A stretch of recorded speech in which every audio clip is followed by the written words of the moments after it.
Bismillahirrahmanirrahim. Assalamualaikum warahmatullahi wabarakatuh. Alhamdulillah wassalatu wassalamu ala Rasulillah wa ala alihi wa sahbihi wa man walah. Allahumma salli wa sallim wa barik ala sayyidina wa maulana Muhammadin nur al-mudhhibi lin-nisyani binurih wa ala alihi fi kulli lamhatin wa nafasin adada ma wasi'ahu ilmullah. Nawaitu at-ta'alluma wa ta'lim wa tadhakkura wa tadhkir wa naf'a wal intifa' wal ifadata wal istifadah wal hatha 'ala at-tamassuki bi kitabillah wa sunnati rasulih wa du'a 'ala al-huda wa dalalata 'ala al-khair wa ibtigha'a wajhillah wa mardatihi wa qurbihi wa thawabi subhanahu wa ta'ala. Allahumma faqihna fid din wa alimna ta'wil, amma ba'd. Alhamdulillah, syukur kita kehadrat Allah Subhanahu wa taala dengan segala limpah kurnianya kepada kita dan juga dengan segala pemberiannya yang kita dapat rasai dan diberikan nikmat untuk hadir dalam majlis ilmu sekali lagi, walaupun setelah kita mengkhatamkan kitab Risalah Al-Jami'ah wa Tadhkiratun Nafi'ah karangan Habib Ahmad bin Zain Al-Habsyi yang telah dikhatamkan pada 2 minggu yang lalu, dan hari tok kita akan mula pembacaan kitab hadis. Memandangkan kini tok kita lihat banyak tuan-tuan fitnah-fitnah akhir zaman, fitnah-fitnah dan ajaran-ajaran yang sebetul. Tetapi apa yang kita belajar pada akan datang tok kelak adalah berkenaan hadis perihal zaman kini. Dalam bahasa Arabnya, saya ada kitab Arabnya yang kami talaqi dengan guru kami, namanya Al-Arba'un ataupun Al-Arba'in. Arba'in yang maksudnya 40. Al-Aziziyah, Aziziyah tu maksudnya adalah ialah yang agung, 14 hadis yang agung. Fima akhbara bihi Nabi min ahwalil waqt, ahwalil waqti. Berkenaan dengan apa? Berkenaan dengan pengkhabaran Nabi sallallahu alaihi wasallam tentang apa? Tentang ahwalul waqti, iaitu berkenaan dengan kini tok. Jadi dalam 40 hadis tu kita akan sama-sama menelusuri di dalam sabdaan Nabi yang Nabi sebut 1400 tahun yang dulu yang terjadi kini tok. Dan kita akan lihatlah beberapanya pun fawaid. Fawaid tu maksudnya faedah. Adapun untuk yang panjang-panjangnya saya akan bacalah, kami akan beri tuan-tuan baca di rumah lah, ada luang masa kita baca di rumah. Sebelum kita baca kitab apa kitab lah, sebelumnya kita kena kenal dulu dengan siapa pengarangnya. Pengarangnya siapa? Jadi muka surat XVI tu, XVI lah, saya pandai sebutnya pun bahasa Roman tu. Ada disebutkan biografi ringkas pengarang. Biografi ringkas, nama beliau adalah Abdul Aziz bin Muhammad bin Siddiq Al-Ghumari Al-Hasani. Apabila penisbahan nama merujuk kepada Al-Hasani, makanya adalah keturunan Nabi daripada sebelah jalur Hasan. Manakala penulis bagi kitab Risalah Jami'ah tadi, sebenarnya adalah keturunan sebelah Husain, akan ditulis dengan Al-Husaini nama belakang sebenarnya. Maka itu adalah Al-Hasani, maka sebelah daripada Sayyidina Hasan. Beliau dilahirkan di bandar Tangier. Tangier ataupun dalam bahasa Arabnya Tonjah, di Maghribi pada bulan Jamadil Awal tahun 1338 Hijrah bersamaan bulan Januari tahun 1920 Masihi. Yang lahir. Ibu beliau adalah merupakan puteri kedua kepada Abdul Hafiz Ibnu Ajibah dan telah meninggal dunia ketika beliau berusia 2 atau 3 tahun. Jadi siapa Abdul Hafiz bin Ajibah tu adalah seorang ulama yang terkenal di Morocco, di Maghribi. Ulama yang sangat terkenal, seorang ahli sufi, seorang ahli hadis. Nyata anak tadi perempuan kahwin dengan bapa kepada Abdul Aziz tu, namanya Muhammad bin Siddiq, nama bapaknya. Yang di Kadibah ada cerita tentang bapaknya. Beliau telah dididik oleh bapa beliau Al-Qutbul Akbar. Sebutannya Al-Qutbul Akbar, maksudnya imam-imam di Maghribi semua tadi adalah bertakluk kepada bapaknya, iaitu nama bapaknya Al-Imam Muhammad bin Siddiq Al-Ghumari Al-Hasani, yang merupakan seorang ulama Rabbani dan pengasas kepada Zawiyah As-Siddiqiyah di Tangier. Tangier lah ataupun Tonjah. Ustaz sebut bahasa Melayu itu. Jadi perjalanan ilmunya kita ringkaskan, tuan-tuan boleh bacalah. Perjalanan ringkasnya dimasukkan sekolah tahfiz sejak kecil lagi. Dia memang budaya di negara Morocco, bila anak masih kecil akan diasuk ke dalam tahfiz, akan dimasukkan ke sekolah tahfiz untuk menghafal Al-Quran. Maka adalah satu keaiban apabila dalam satu keluarga ya, saya ada seorang pun hafiz. Mun di negara Arab lah, negara Mesir ataupun di negara Yaman ataupun di negara Maghribi sekalipun, bila satu keluarga ya, seorang pun saya dah hafiz, malu, satu keaiban. Sebab biasanya berbondong-bondong hantar anak pergi sekolah tahfiz. Bayangkan umurnya masa tu 5 tahun dia hantar sekolah tahfiz. Kami orang yang didik orang umur 7 tahun sampai 12 tahun sakit dan nyuruh hafal. Sakit dan nyuruh hafal. Susah. Sebab apa? Sebab kita pun bi'ah, persekitaran dan budaya kita tak susah nak nyuruh anak-anak hafal. Nun di sini saya akan dihantar ke zawiyah-zawiyah qura. Zawiyah qura tu maksudnya tempat-tempat orang hafal Quran, dihantar belajar hafal Quran. Makanya akan menghafal Quran. Nama guru Quran untuk Syekh Abdul Aziz itu adalah Al-Faqih As-Sayyid Muhammad Al-Andalusi di Zawiyah Siddiqiyah. Guru Qurannya Muhammad Al-Andalusi. Maka Sayyid Abdul Aziz tu, dia daripada kecil ke besar, dia belajar di zawiyah bapaknya, tempat bapaknya mengajar. Dia belajar di siap, belajar dengan bapaknya, belajar dengan ulama lain. Maka ada sikit bukunya ceritakan tentangnya pun. Ta'riful Mu'tasi nama kitab. Ada saya ada di rumah, kitab yang menceritakan tentang peribadi penulis tu. Dia ceritakan semuanya pun, kisahnya daripada kecil sampai ke besar. Yang ada satu ketika di mana Allah Subhanahu Wa Taala memberikan kepadanya kefahaman ilmu agama. Bapaknya pesan kepadanya, "Wahai Abdul Aziz, tulislah." Ngasih faham. Apa bapak? Tulislah pada bapaknya. Uktub katanya. Maka selepasnya nya pun mula menulis. Nya mula khulasah. Khulasah tu adalah kesimpulan daripada setiap kitab-kitab. Daripada kitab Nahu, daripada kitab Nahu tu bahasa Arab lah, kitab bahasa Arab, kitab fiqh, kitab akidah apa semua, dia mula khulasah. Dan daripada sialah yang mendapat futuh. Futuh tu maksudnya pembukaan dalam kefahaman ilmu. Dan semenjak ialahnya pun akhirnya menjadi seorang yang alim. Masa di Maghribi ya, belumnya berhijrah lagi. Alhamdulillah. Dan kemudian nya pun pergi ke Mesir bersama dengan abangnya. Kerana keluarga Al-Ghamadi tu ada 10 adik-beradik semua, ramai saja tu, ramai. Dan semuanya adalah ulama. Yang tua namanya Ahmad, yang kedua namanya Abdullah, yang ketiga namanya Abdul Aziz tu, penulis tu. Yang keempat tu Abdul Hai tu silap namanya. Abdul Hai ataupun saya lupa nama, banyak saya tahu sebenarnya. Zamzami pun ada. Jadi dia ada banyak adik-beradik tu, saya lupa juga. Dan dia pergi dengan adik yang nombor 3 pergi ke Mesir untuk menuntut ilmu di Al-Azhar. Untuk menuntut ilmu di Al-Azhar. Dan kemudian saya belajar di Al-Azhar, saya singkatkan cerita, tuan-tuan boleh baca dengan lebih detail lah. Selepas 11 tahun tidak belajar di Al-Azhar, dan banyak karangan-karangan kitab setidaknya telah karangkan, sehingga kan ada satu kitab tahqiq. Namanya tahqiq tu maksudnya adalah penelitian.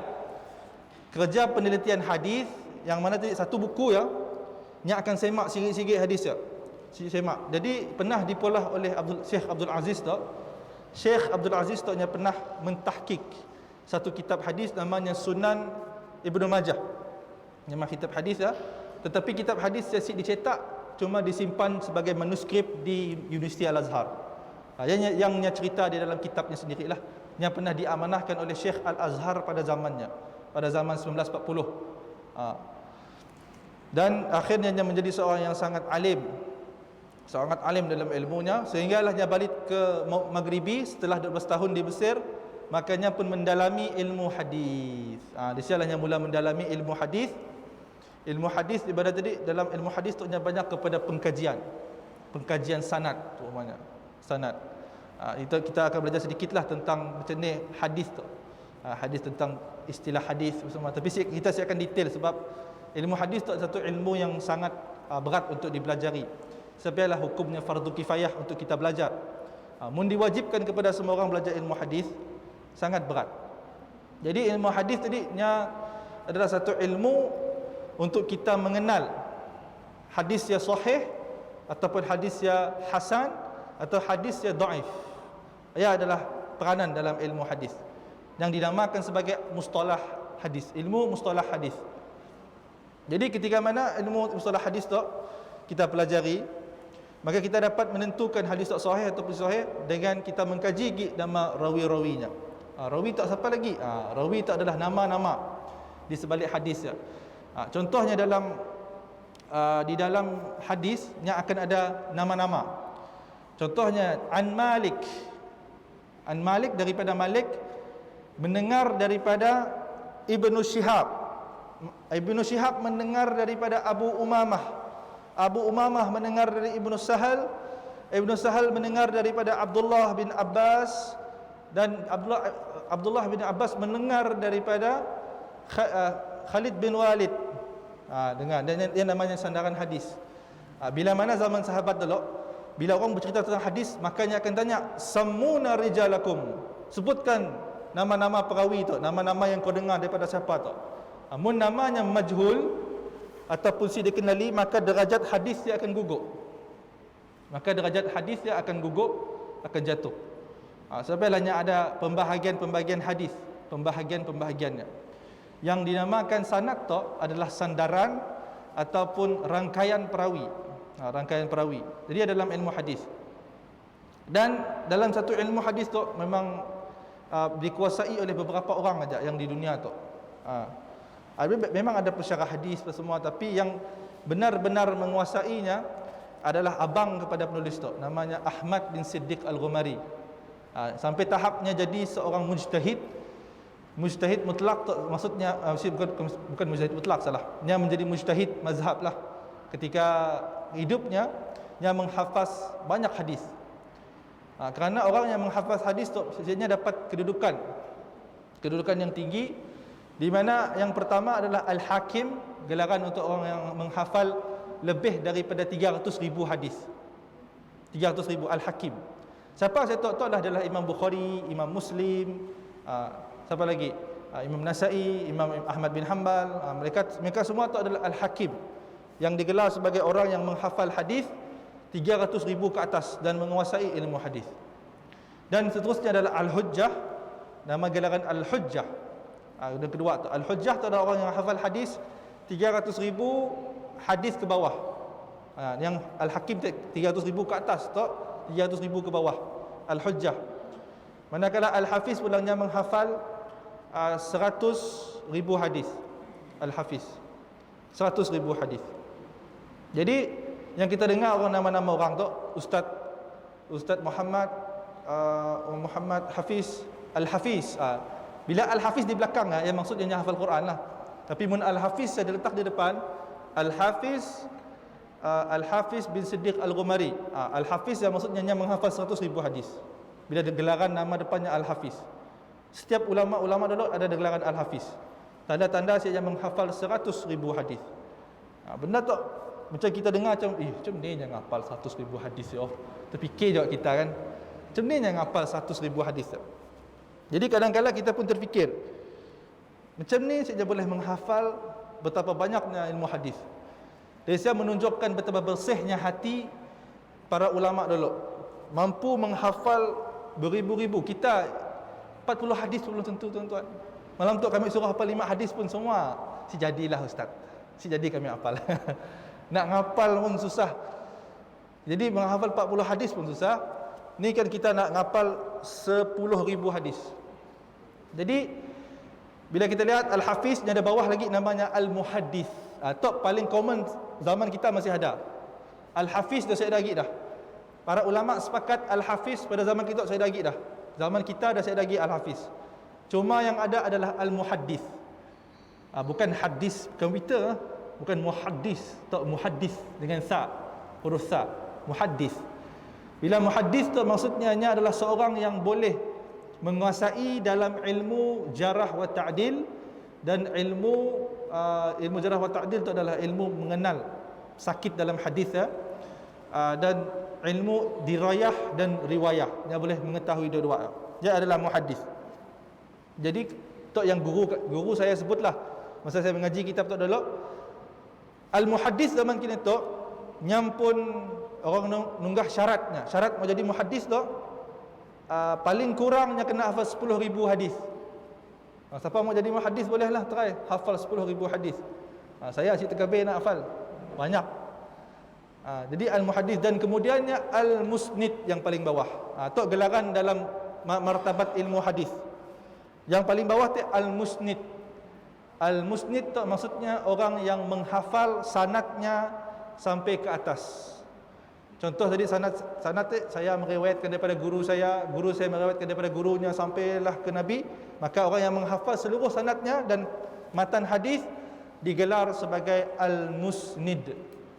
Dan musnid yang paling hebat zaman kurun ke-20 adalah orang Indonesia. Namanya boleh Google lah. Boleh Google, namanya Syekh Muhammad Yasin bin Isa Al-Fadani. Al-Fadani yang maksudnya orang Padang. Orang Padang. Muhammad Yasin bin Isa Al-Fadani. Nya memang seorang yang alim. Bukannya nya memang gelarannya Al-Musnid. Orang yang memang banyak kumpul sanad sehingga nya menyatakan dalam kitabnya, aku telah belajar dengan 700 orang guru. Bayangkannya pun klaim 700 orang guru, aku telah merantau dan menuntut ilmu dengan 700 orang guru. Cuba tanya dengan diri kita, berapa banyak guru kita yang kita belajar. Saya pun sampai 20 orang pun sampai saya mengaji. Tapi Syekh Yasin Al-Fadani 700 orang guru, dan guru-gurunya dihimpunkan dalam kitab. Nama kitab Tashniful Asma. Nama kitab guru-gurunya. Nya kumpulkan, kemudian anak murid kepada Syekh Yasin tu nya kumpulkan namanya dan jadikan sebuah buku sebanyak 2 jilid. Nama-nama gurunya. Masya-Allah. Betapa juhudnya ulama-ulama kita tu, tuan-tuan. Jadi dahsyat. Kita siapa tak kita nak hina? Kerana apa? Ulama-ulama tu lah yang memelihara agama kita. Senyalah yang memelihara agama. Mungkin kita nak harapkan ahli politik untuk menjaga agama, rosak. Tapi lah kita kena mengharapkan pada ulama. Ulama-ulama lah yang menjaga agama tu. Sehingga akan hadis Nabi sebut yarisul hadzal ilm ila al-khalfin udulihi. Pewarisan daripada ilmu tu ataupun penjagaan daripada ilmu tu adalah di belakang ulama yang adil. Kerana ulama yang adil tu tugasnya apa di akhir zaman kelak adalah untuk tahriful ghalin. Tahriful ghalin tu kalau diterjemahkan dalam bahasa ilmu fiqh tahawulat, tahriful ghalin tu adalah orang yang mengubah teks Al-Quran dan Sunnah. Kerana apa? Orang zaman Nasara zaman Nasrani dan Yahudi dulu setidaknya mentahrif apa? Mentahrifkan ayat kitab suci saja, Taurat, Injil. Tapi zaman kita kan itu yang keluar adalah al-ghalin, orang yang ekstremis, orang liberal yang memahami nas Al-Quran dengan salah, dan orang feminisme yang menggunakan ayat Quran dengan salah. Maka muncul akhir zaman tu, muncul dengan banyaknya, dan tugas yang datang adalah ulama yang datang untuk meluruskan itu, meluruskan orang-orang yang liberal, orang yang sekian tu. Jadi tugas sidanya lah tugas ulama. Yang keduanya adalah intihal mubtilin, untuk meluruskan orang-orang yang diistilahkan sebagai pelakon.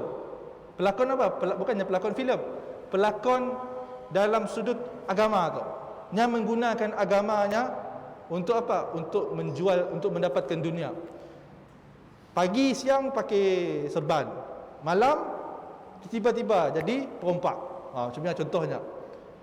Jadi contohnya orang yang intihal mubtilin tu adalah orang yang bai'ud din bid dunya, orang yang jual agama kerana dunia. Contohlah ada orang tak jual kambing. Kambingnya diberinya dengar Quran 30 juzuk.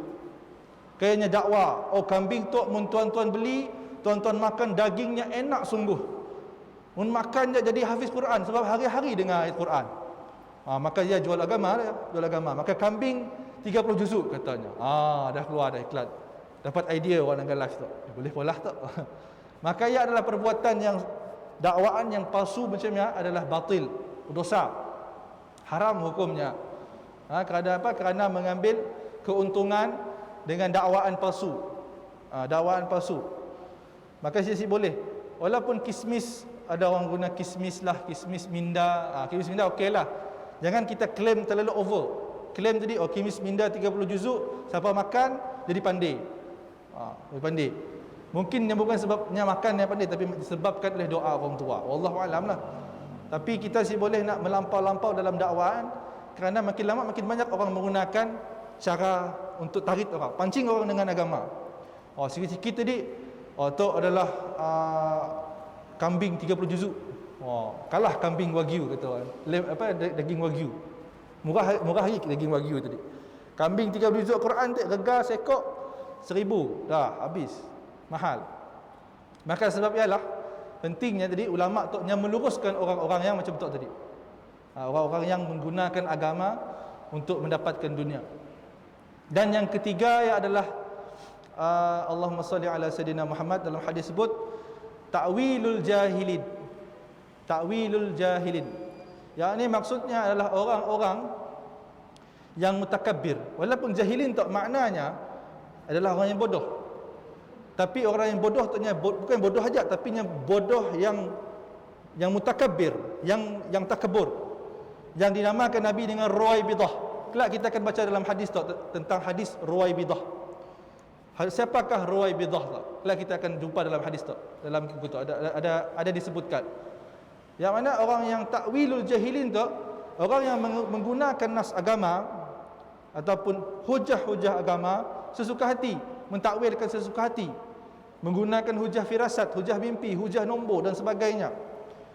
Kerana benda tu lah yang menyebabkan umat ni tu makin lama makin takut. Contoh tadi ada orang sebarkan tentang nombor-nombor. Dunia akan kiamat 1500 tahun, kerana Nabi sabda umur umatku sampai 1500 tahun. Ada hadis katanya. Maka ada orang share dengan saya, betul kata ustaz. Maka saya pernah baca hadis ya, dan pernah membaca kajian ulama dengan hadis ya. Maka hadis ya adalah hadis yang bertaraf dhaif jiddan. Dhaif jiddan itu adalah terlalu lemah sehingga boleh digunakan untuk periwayatan, boleh. Hatta fadilat amal pun boleh. Kerana apa? Kerana dua benda. Yang pertamanya melanggar nas Al-Quran. Kerana Al-Quran mengatakan tiada orang yang tahu tentang hari kiamat tu bila illahu, melainkan Allah. Maka kita boleh malah tadi dalam hadis sebut umur kita sampai 1500 tahun. Jadi kita akan meninggal dalam tempoh tu. Maka hadis tu katanya batil, boleh diriwayatkan. Dan kemudian yang keduanya adalah hadis tersebut boleh digunakan untuk hujah. Yang untuk ihtiyaj boleh untuk berhujah. Kerana hukum-hukum dalam hadis tu ada hukum-hukumnya tertentu. Hadis sahih ada hukumnya, hadis hasan ada hukumnya, hadis dhaif ada hukumnya. Makanya setiapnya ada hukumnya masing-masing. Sampai kita perlu tahu. Maka kita sambung pada biografi ulama tu. Maka setelahnya menuntut ilmu di Mesir, makanya balik ke dalam Maghribi, dan akhirnya menekunkan dirinya dalam ilmu hadis, dan akhirnya beliau wafatlah di Morocco ataupun di Maghribi. Beliau wafat. Tuan-tuan boleh bacalah yang pun kepribadiannya dan wafatnya. Maka beliau wafat di Zawiyah lah, di Zawiyah pada tahun 7 November, hari Jumaat, waktu asar pada tanggal Rejab, 16 Rejab 1418 pada tahun 7 November 1997. Dimakamkan di Zawiyah As-Siddiqiyah di Tonjah. Maka kita baca mukaddimahnya. Bismillahirrahmanirrahim. Qala muallifu rahimahullahu taala wa nafa'ana bi ulumihi fid dharain amin. Bismillahirrahmanirrahim. Khairu ma yuftatahu bihi al-maqal wa yustakhraju bihi min khaza'in al-jud li ilahi al-'ata'u wan nawal. Hamdulillahi ta'ala al-kabir al-muta'al. Wassalatu wassalamu ala sayyidina wa maulana Muhammad wa ala sahabati wal al. Sebaik-baik pembuka bicara di samping dengan mampu mengeluarkan segala pemberian dan kurniaan daripada khazanah-khazanah Allah Subhanahu wa taala yang Maha Pemurah. Puji-pujian bagi Allah yang Maha Agung lagi Maha Tinggi. Selawat dan salam ke atas junjungan besar dan penghulu kita Nabi Muhammad sallallahu alaihi wasallam serta para sahabat dan ahli keluarga baginda. Penulisan ini merupakan himpunan 40 hadis berkaitan dengan pengkhabaran Nabi baginda sallallahu alaihi wasallam tentang keadaan zaman ini yang penuh dengan kegelapan. Peristiwa-peristiwa yang berlaku, sifat-sifat mereka yang hidup pada zaman tersebut, gambaran apa yang menimpa mereka serta apa yang telah muncul daripada mereka dan apa yang bakal muncul, seperti yang pertama, akhlak yang keji, yang luar terpesong daripada syariat Islam, yang ketiga, jauh daripada hukum hakamnya, yang keempat, mereka yang mengikuti setiap apa yang dibawa oleh musuh-musuh Islam daripada sudut akhlak, adat, mazhab-mazhab yang terpesong, hawa nafsu yang menyesatkan dan pemikiran yang rosak. Semua ini daripada perkara-perkara yang telah terjadi dan sangat bertepatan dengan apa yang dikhabarkan oleh penghulu bagi sekalian nabi-nabi dan rasul-rasul, yang rahmat dan kesejahteraan Allah limpahkan ke atas baginda serta ahli keluarganya. Saya telah mengeluarkan 40 hadis ini daripada penulisan saya yang berjudul Al-Uqud Al-Juman fi ma akhbara bihi An-Nabi sallallahu alaihi wasallam min ahwalil hadzal zaman, dan daripada penulisan saya yang berjudul Al-Majallah An-Nabawiyah fi Hawadis Al-Waqt. Jadi ada dua kitab yang disebutkan oleh penulis. Penulis bukan hanya mengarangkan kitab tu aja, tapi dia dah pernah mengarang kitab yang lain yang namanya Al-Uqud Al-Juman fi ma akhbara bihi Nabi, tentang akhir zaman juga. Cuma kitab-kitab seperti rare, R-A-R-E, rare, susah nak dijumpai. Saya sini mencari dalam Google pun saya jumpa, cari orang jual pun saya jumpa, kerana kitab-kitab sidap masih dalam bentuk manuskrip. Bentuk manuskrip, nak tulisan tangan, maka jadi susah nak cari. Jadi yang ada tujuan saya mentakhrij. Istilah mentakhrij tu tuan-tuan, saya nak jelas takut ada yang si faham. Takhrij tu maksudnya adalah satu hadis nya mesti tahu daripada sini sumbernya. Nya ada sikit istilah namanya masadir. Masadir tu maksudnya adalah sumber utama. Sumber utama hadis ada 10. Ada lebih sebenarnya, tapi 10 yang masyhur. Sahih Bukhari, Sahih Muslim, Sunan Ibnu Majah, Sunan Abi Daud, Sunan Tirmizi, Sunan An-Nasai, Musnad Imam Ahmad bin Hanbal, Musnad Syafi'i, Muwatta' Malik, dengan Musnad Abi Dunya dan sebagainya lah. Ada banyak musnad lagi.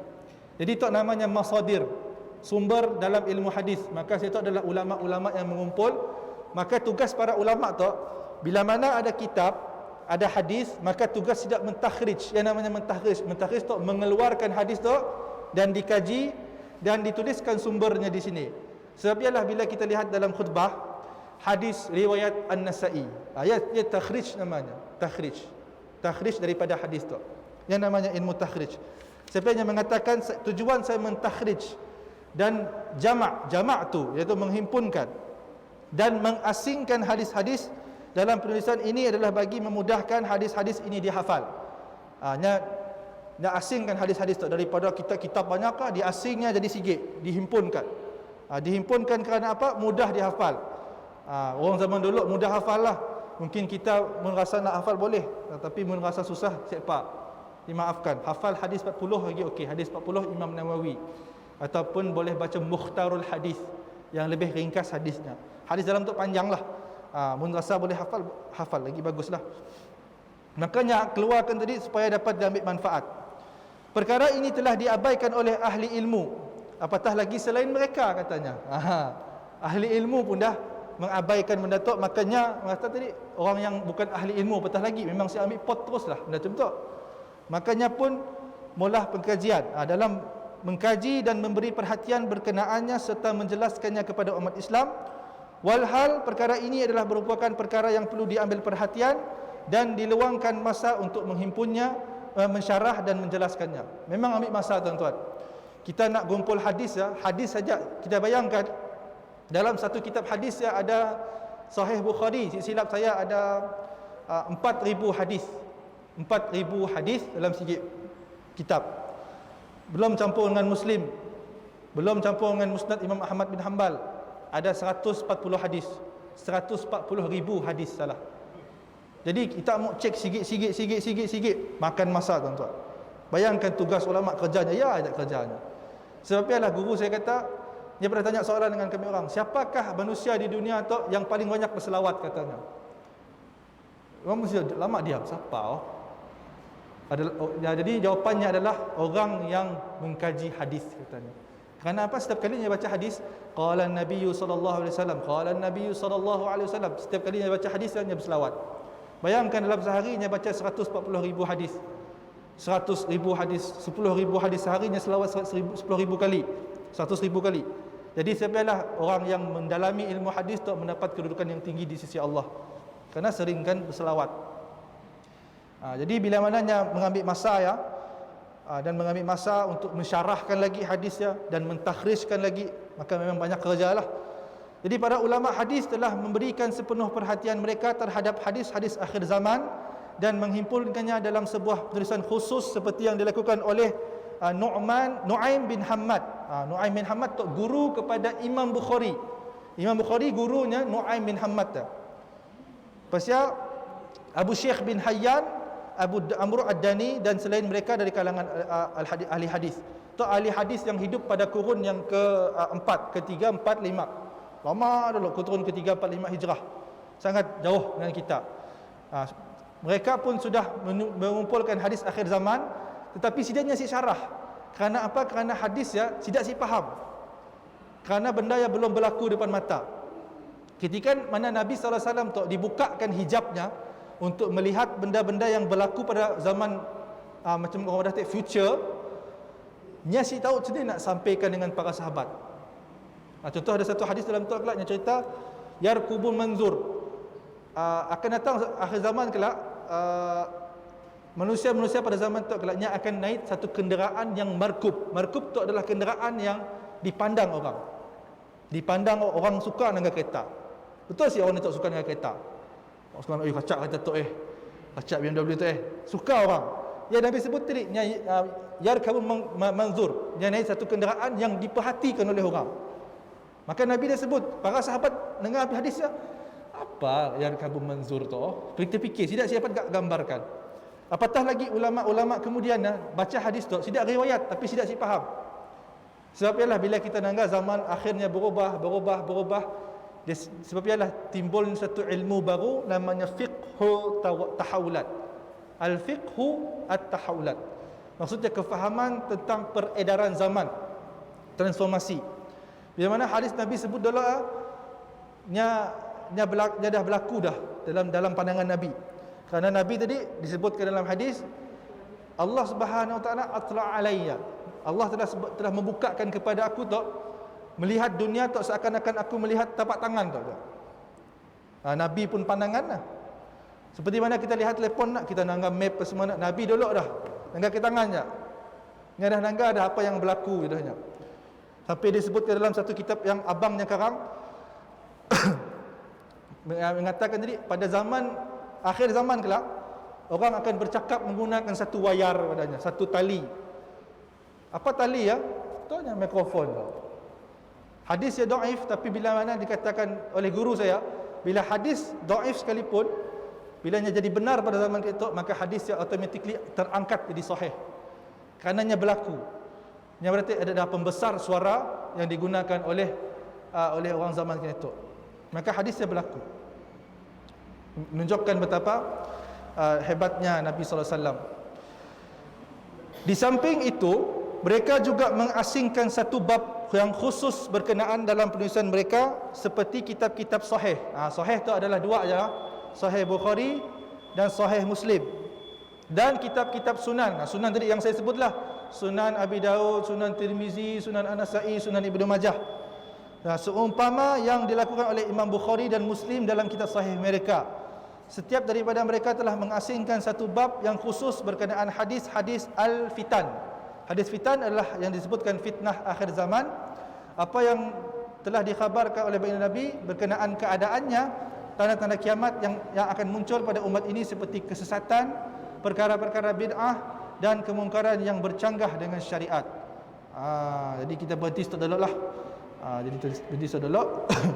Jadi bila kita lihat macam ni, ulama tadi jangan mengumpulkan hadis.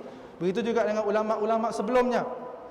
Ulama-ulama sebelumnya telah mengumpulkan seperti Imam Bukhari. Yang sekarang ada bab akhirnya akan tuliskan babul fitan, bab fitnah akhir zaman.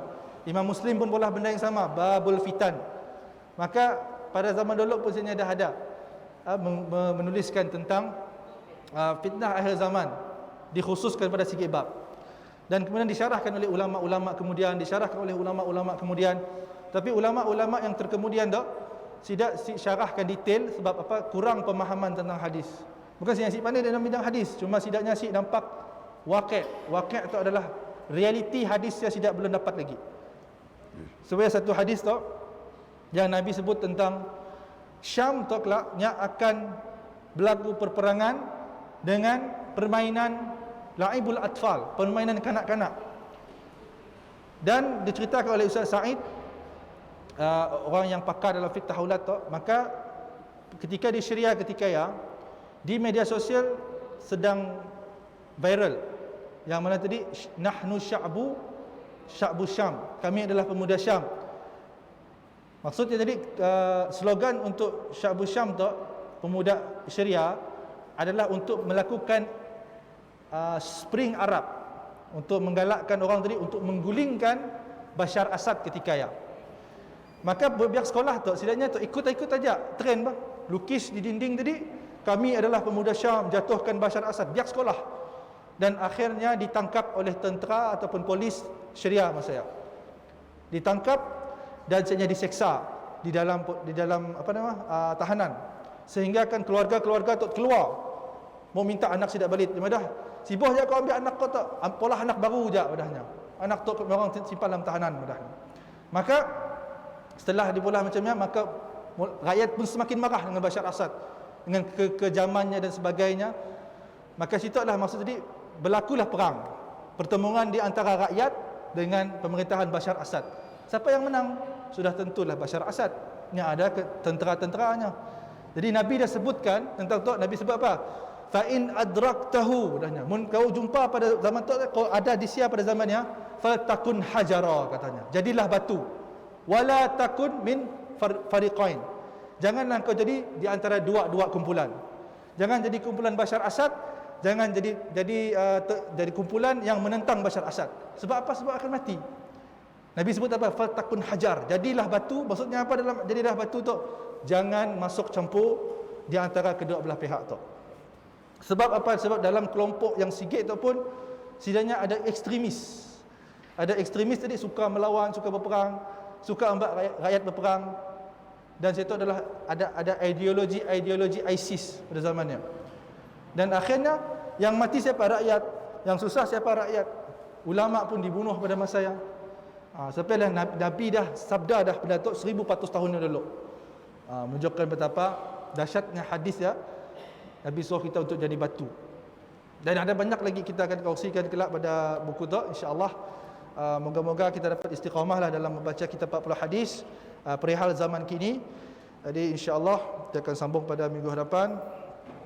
Aqulu qawli hadza wa astaghfirullahal azim li wa lakum wa lisairil muslimin wal muslimat wal mu'minina wal mu'minat fastaghfiru innahu huwal ghafurur rahim. Wabillahi taufiq wa hidayah. Wassalamu alaikum warahmatullahi wabarakatuh.